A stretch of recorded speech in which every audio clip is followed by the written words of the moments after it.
Have you heard of Nur Inayat Khan? Most people haven't. But her bravery during World War II is unforgettable. Nur was born in 1914 to an Indian father and an American mother. She grew up gentle and artistic, writing children's books and playing music. No one would have imagined she'd become a spy. But when the Nazis invaded France, Nur joined the British Special Operations Executive. She trained as a wireless operator, one of the most dangerous roles in the resistance. In 1943, she parachuted into Nazi-occupied Paris, sending secret messages back to Britain.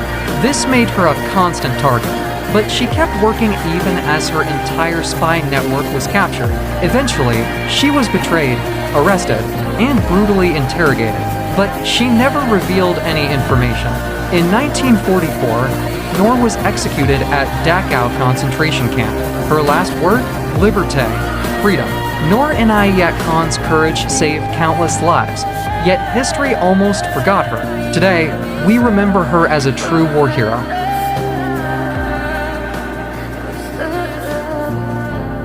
The Nazis feared her more than anyone. Her name was Nancy Wake. She began as a reporter in France, but when war came, she chose to fight. Nancy joined the resistance. She smuggled messages, guided trapped soldiers out of danger, and helped pilots escape behind enemy lines. The Gestapo put her on their most wanted list and called her the White Mouse because she always slipped away.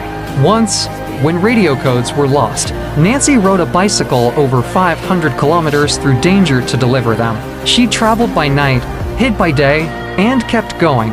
Hungry and exhausted, she led bands of resistance fighters in daring raids, blowing up supply lines and freeing prisoners. Her courage inspired thousands and terrified the Nazis. After the war, she refused medals and lived, but her legend stayed loud.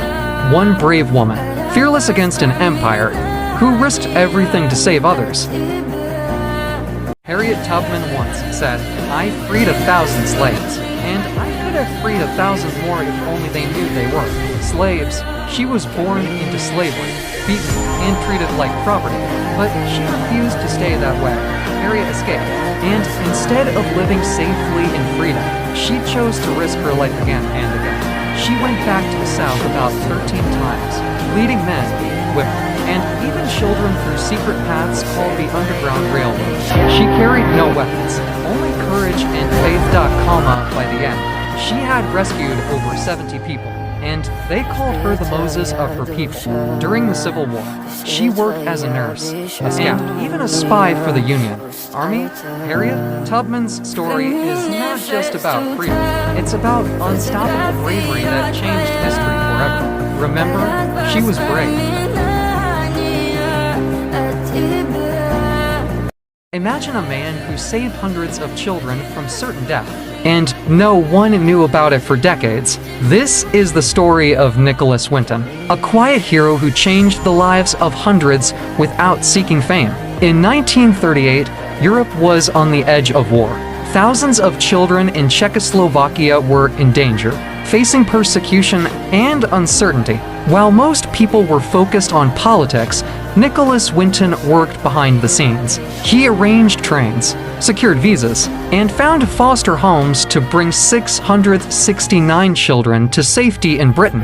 He never spoke of it, not even to his family. For decades, his heroic deeds remained completely unknown. Finally, in 1988, his story was revealed on television, and the world saw the courage and selflessness of this remarkable man. Nicholas Winton reminds us that true heroes don't seek fame. They quietly change lives. Joan of Arc, a peasant girl, 17 years old, claiming God had chosen her to save France in a nation crushed by war. Joan of Arc did the impossible, leading soldiers to victory, not with a sword alone, but with faith that burned brighter than fear. But courage made her dangerous. Captured by her enemies, she was chained in a cold, dark cell, treated like a criminal. Her trial was a trap. No defense, only lies from men who fear her spirit. At 19, they led her to the stake.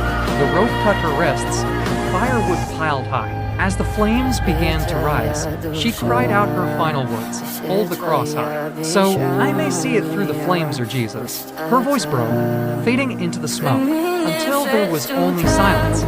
Years later, they confessed the truth.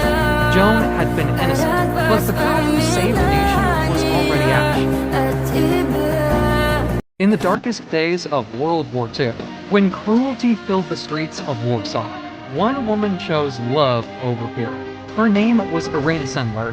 Disguised as a nurse, she entered the Jewish ghetto every day. Behind the walls, children starved.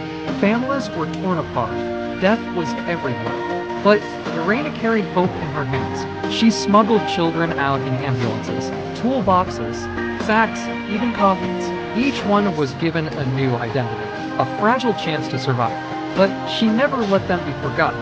She wrote their real names on scraps of paper, sealed them in jars, and buried them beneath an apple tree, waiting for the day they could be reunited with their families. The Gestapo caught her.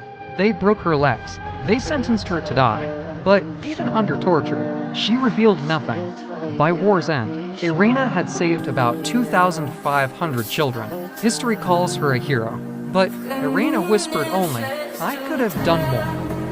Have you heard of Violette Szabo? She was just 23, a young mother, when she made a choice that cost her everything. In World War II, Violette left her 2-year-old daughter, Tanya, in London and joined the British Special Operations Executive. She trained as a spy, parachuted into Nazi-occupied France, and worked with the resistance to sabotage German supply lines. On her second mission, she was ambushed by German soldiers. Instead of running, Violette grabbed her Sten gun and fought fiercely, buying precious time for her comrades to escape. But she was captured, brutally tortured, and sent to Ravensbrück concentration camp. On February 5, 1945, Violette was executed with a single gunshot. She never saw her little girl again. Tanya grew up carrying the weight of that loss, a child who would only know her mother through stories of courage and sacrifice.